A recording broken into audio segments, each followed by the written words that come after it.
Assalamualaikum warahmatullahi wabarakatuh.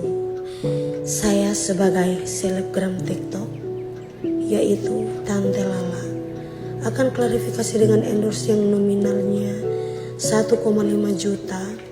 Tidak tahu mana yang akan aku proses, yang membuat VT atau mantan para adminku. Tega sekali ya Allah, mentang-mentang saya dalam posisi hamil waktu itu. Dan saya coba untuk close dari dunia endorse karena memang undangan di Jakarta beberapa waktu lalu padat. Makanya saya masih close.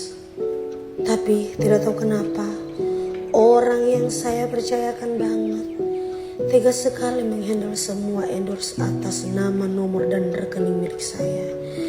Pantas saya nggak tahu, bingung uangnya kemana dan dari mana-mana aja.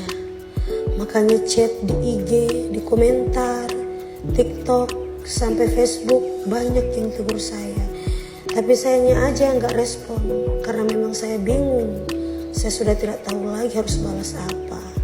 Dan memang saya memang tidak tahu apa-apa kalau apa yang sudah terjadi selama ini.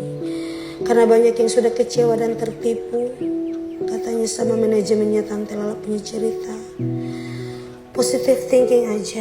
Yang ngepost di VT itu kata dia uangnya 1,5 juta. Yang sampai sekarang katanya Tante Lala yang gak mau direfund. Allahu Akbar. Masa saya seorang selebgram Tante Lala dengan uang 1,5 juta susah banget untuk dikembalikan. Yang benar saja ulahnya para mantan adminnya Tante Lala. Makanya semua endorsement mencari-cari kesalahan saya dan meminta pertanggungjawaban saya. Sebab saya selebgramnya dengan kondisi berbadan dua, dengan pekerjaan di Jakarta yang menumpuk pada waktu itu dari bulan Februari dan Maret. Makanya saya percayakan kepada para admin-adminku yang handle. Apalagi saya pernah stres pada masa hamil, bayiku susah dan lama sekali lahirnya. Makanya ambil tindakan buat operasi.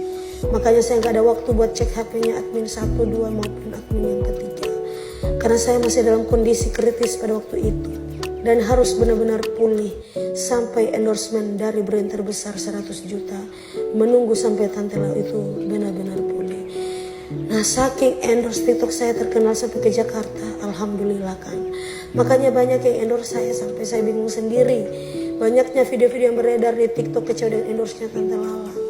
Sampai sekarang saya bingung sendiri apa yang sebenarnya terjadi. Ya Allah, sekarang saya tidak bisa berbuat apa-apa lagi.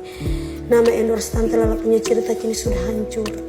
Mantan admin-adminku juga sudah lama tidak bekerja. Makanya sekarang ini saya live-nya sendirian, tak ada yang membantu.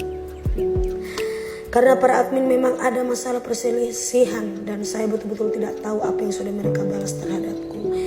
Biarlah semua aku serahkan kepada Allah Subhanahu wa Ta'ala. Tanpa seizinnya juga Tante Lala tidak akan pernah sesukses ini. Mungkin Allah masih mencabut kenikmatannya Tante Lala dan masih memberikan ujian yang luar biasa. Karena kita sebagai manusia tidak luput dari keikhlasan dan dosa. Di sini saya sebagai pribadi yang pernah terkenal lewat TikTok, mungkin Allah masih kasih teguran juga sama Tante Lala lewat VT yang beredar di TikTok. Tapi gak apa-apa, insya Allah masa depannya Tante Lala, kematian dan rezeki sudah ada Allah yang mengaturnya. Biarlah ini sudah menjadi teguran buat Tante Lala agar lebih berhati-hati lagi dan lebih profesional lagi. Wassalamualaikum warahmatullahi wabarakatuh.